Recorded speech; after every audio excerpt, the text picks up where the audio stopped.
नमस्कार दोस्तों, एक नई लर्निंग के साथ हाजिर हूं और आज की इस स्टॉक स्पेसिफिक लर्निंग में चर्चा करने की कोशिश करेंगे जीएमआर एयरपोर्ट को। दोस्तों देखा जाए जीएमआर एयरपोर्ट की जो कह सकते हैं जो मैनेजमेंट चेंज था या फिर कह सकते हैं कि इनके अंदर जो चेंज आई है, उसको लेकर के क्या लगता है कि ये मार्केट में नई उड़ान के लिए तैयार हो रही है या वैसे धरातल में जो इस तरह से मार्केट में गिरावट थी वैसे ही गिरावट का संकेत देता है? तो जानने की कोशिश करेंगे जीएमआर एयरपोर्ट को लेकर के। और जीएमआर एयरपोर्ट में हमने देखा कुछ लेटेस्ट अपडेट के साथ यदि बात करें तो इसमें पिछले 7 दिन से जो लगातार मार्केट ने ड्रॉन ट्रेंड 3-4 दिन तक करती नजर आई थी, अब जाकर के मार्केट में जो पोजीशंस था उसमें चेंज आई है। तो इसको कह सकते हैं कि क्लियरली जो इसमें जो पोजीशंस था प्रमोटिंग का, उसका हैंड चेंज हो गया है। अब यहाँ से नई उड़ान के लिए तैयार हो सकती है या नहीं, ये तो आगे की सिचुएशन बताएगी। लेकिन फिलहाल के डेटाबेस के मुताबिक यदि मार्केट में देखा जाए तो मार्केट में कुछ रणनीति चेंज हुआ है निवेशकों को लेकर के। निवेशकों ने यहाँ पे अपनी इंटरेस्ट जाहिर करती हुई दिखाई है कि मार्केट में अब इनके लिए जो करीब-करीब अभी जो प्राइस था उसमें हाइक साइड में अप ट्रेंड के लिए दर्ज करती, अप ट्रेंड के लिए खुलती दिख रही है। चलिए जानने की कोशिश करते हैं जीएमआर एयरपोर्ट को लेकर के, जो कहते हैं second largest private airport operator के तौर पे कंपनी कामकाज करती है। और ये इंडिया की बात करते हैं एक्सपोर्ट, जहाँ पे एनर्जी सेक्टर हो, इसके अलावा कंपनी का ट्रांसपोर्टेशंस हो, अर्बन इंफ्रास्ट्रक्चर्स हो, एरो सर्विसेज की बात करें, स्पोर्ट सर्विसेज की बात करें, और इस तरह की कंपनी अलग-अलग सेगमेंट में कंपनी कामकाज करती है। जहाँ पे ट्रांसपोर्टेशन के अंदर हाईवे बिज़नेस भी इन कंपनी करती है, जहाँ इसके अलावा टोल प्रोजेक्ट को लेकर के या फिर अर्बन इंफ्रास्ट्रक्चर में तमिलनाडु के अंदर स्पेशल इन्वेस्टमेंट रीजन के तौर पे कामकाज करती है। इसके अलावा एरो सर्विसेज के अंदर देखा गया कि quality specified service for aviation and other sector को लेकर कंपनी का कारोबार रहा है। इसके अलावा एक्सपोर्ट्स में भी कंपनी कामकाज करती है। इन सभी सेगमेंटों से कामकाज जो आती है, कंपनी के पास जो पैसे आते हैं उसका क्या-क्या क्रिएट करके निकल के आती है, हम जानने की कोशिश करेंगे। जो और मार्केट में जिस हिसाब से चेंज हुआ तो क्या चेंज के बाद, और चेंज थोड़ा बहुत नहीं, यदि हम अल्टीमेटली चेंज की बात करें तो यदि एक नज़र इनकी इन पार्टों पे देखें तो देखा गया कि रिसेंटली हमने देखा कि इनके पोजीशंस में जो परसेंटेज था उसको लेकर देखा तो करीब-करीब इसमें एक लेटेस्ट जो अपडेट आया था 9 तारीख वाला, उसमें करीब 1 करोड़ 100 मतलब 73 करोड़ के आसपास की पोजीशन को यहाँ पे चेंज किया गया। और जो कि बाद में जो प्रोमोटर जो जो उनके पास हैंड में गया है उसका नाम है विस्ट्राज आईटीसीएल्स इंडिया लिमिटेड, जिनके पास अल्टीमेटली अब कितना हो जाएगा टोटल पोजीशन होल्ड करने के बाद 160 करोड़ 160 लाख की होल्डिंग हो जाएगी। 160 करोड़ 83 लाख की होल्डिंग इनके पास शेयर की होल्डिंग रह जाएगी। जबकि इनका बुक वैल्यू आज भी नेगेटिव है और मार्केट में सेंटीमेंट अब धीरे-धीरे क्रिएट करने की कोशिश है। इंडस्ट्री इस कंपनी में लगातार भीड़ बढ़ी हुई है। अर्निंग पर शेयर करीब ₹1.5 के आसपास, ₹1.25 के आसपास नुकसान में है। नंबर ऑफ शेयर काफ़ी ज़्यादा है, 77 करोड़ से ज़्यादा की मार्केट कैप है। 77,000 करोड़ से ज़्यादा की मार्केट कैप है। जो हायर टू हायर साइड था करीब 103, 104, और लोअर साइड 73 के आसपास की यदि बात किया जाए, जो करंट मार्केट की प्राइस है वहाँ से 2-3 रुपए नीचे चल रहा था। अब मार्केट यहाँ से उछलने के लिए तैयार होती है, जहाँ आरओई बिल्कुल ही करार नहीं दर्ज करती है। प्रमोटर के पास अच्छी खासी कंट्रोल था इसके मुताबिक, लेकिन अब जो है धीरे-धीरे करके चेंज होती दिखी है।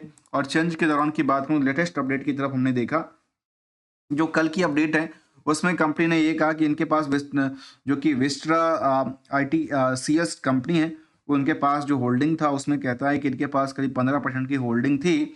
उसमें से होल्डिंग राइट ऑफ होकर के इनके पास होल्डिंग बच जाती है केवल 8.84% के आसपास होल्डिंग बच जाती है। जबकि वोटिंग राइट को लेकर ये कहती है कि इनके पास जो है डिल्यूटेड शेयर की बात यदि कैपेसिटीज को लेकर देखा जाए तो उसमें केवल कहती है कि 6.74% की। और 10 तारीख को कंपनी में अपडेट आई थी और मार्केट ने 10 तारीख के बाद मार्केट ने जो रैली क्रिएट किया है वो एक देखने वाली दिख रही है, क्योंकि मार्केट ने अब इनको लगता है कि शायद यहाँ से एक नई ऊंचाइयों के लिए बन सकता है। जबकि कंपैरिजन यदि इसको सेंसेक्स से करते हैं तो पिछले एक साल के दौरान में जहां सेंसेक्स में 4% से ज्यादा की वृद्धि दर्ज किया गया, वहीं पे जीएमआर एयरपोर्ट्स लिमिटेड के अंदर करीब करीब 11% से ज्यादा की मार्केट में सेंटिमेंट खराब होती दिखी है। तब निवेशकों ने लगातार यहाँ पे बिकवाली करती दिखी।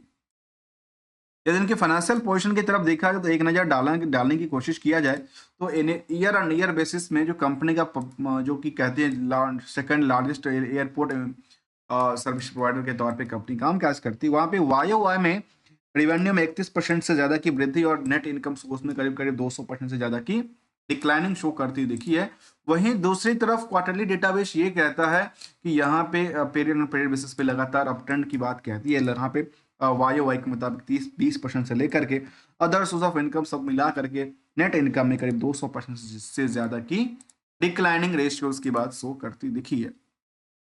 यदि हम कंपनी के year on year basis growth को देखें तो कंपनी साल दर साल सेल्स में लगातार ग्रो करती रही है, अप ट्रेंड में रही है, जबकि प्रॉफिटेबिलिटी का ट्रेंड लगातार में जो चल रही थी उसमें गिरावट आ गई। दूसरी तरफ स्टॉक प्राइस सीजीआर भी चल रही थी, लेकिन थोड़ा सा टाइम के लिए इनमें गिरावट दर्ज करती है। रिटर्न ऑन इक्विटी बिल्कुल ही नहीं के मुताबिक ही कामकाज करती है।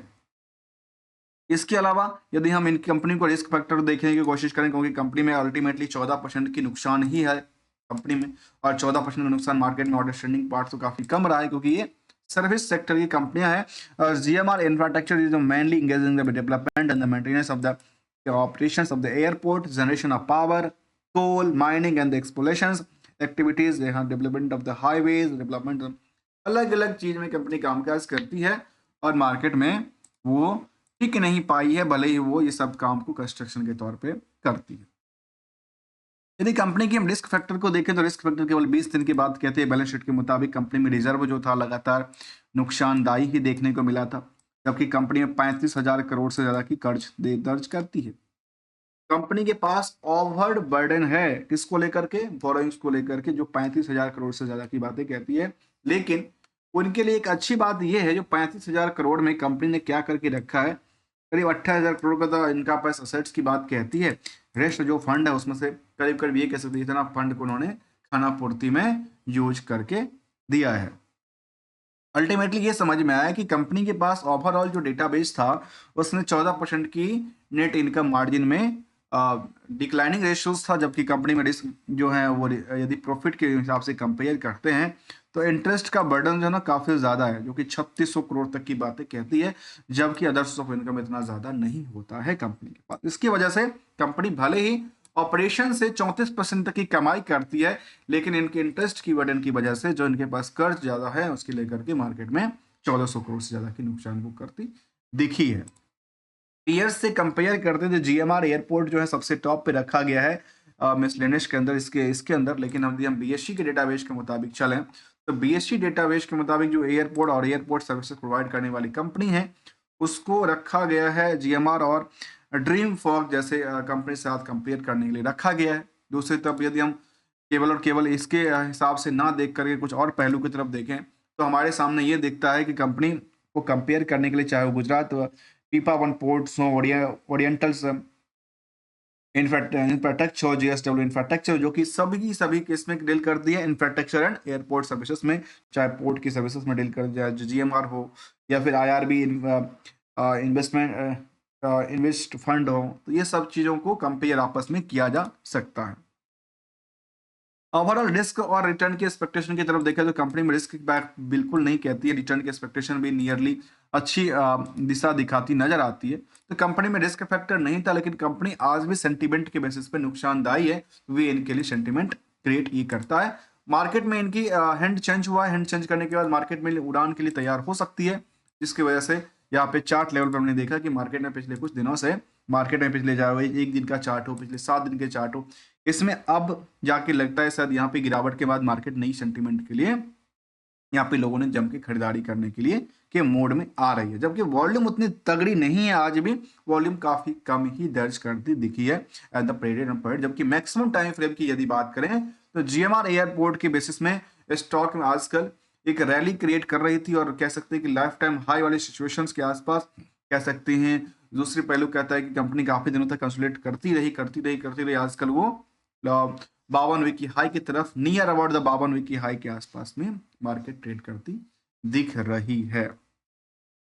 दोस्तों, किसी भी स्टॉक किसी प्रोडक्टिविटीज को लेकर हमारे साइड से कोई ट्रेडिंग एडवाइजरी की बात बिल्कुल शामिल नहीं होता। On days learning point of view से लेकर आते समझने की कोशिश करते हैं, और एक गोल्डन रूल हमेशा डिस्कस करते हैं, यदि मार्केट में या खुद की लाइफ में यदि कुछ प्रॉफिट बनता हो तो प्रॉफिट को कुछ ना कुछ पार्ट को पॉकेट में गर्म करना चाहिए, और यदि लॉस ज़्यादा क्रिएट करता हो तो पॉकेट को फाड़ने की बजाय लॉस को सेटअप करने की कोशिश करना चाहिए। जिसके बाद मिलेगी कुछ नई लर्निंग के साथ।